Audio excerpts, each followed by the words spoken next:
Hello everyone, in today's quick video I will show you how to replace foreground color with a new modifier which is foreground style.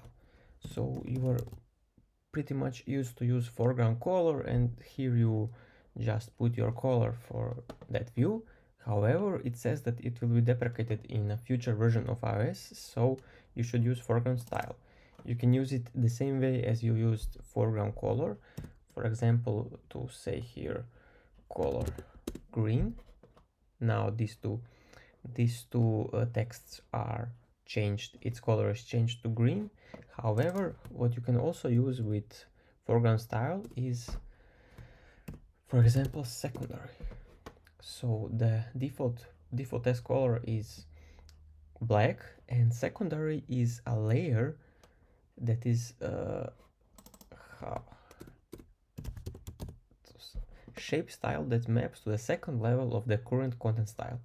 You can also use third level, which is tertiary. So can you see the change? And also there is a quaternary.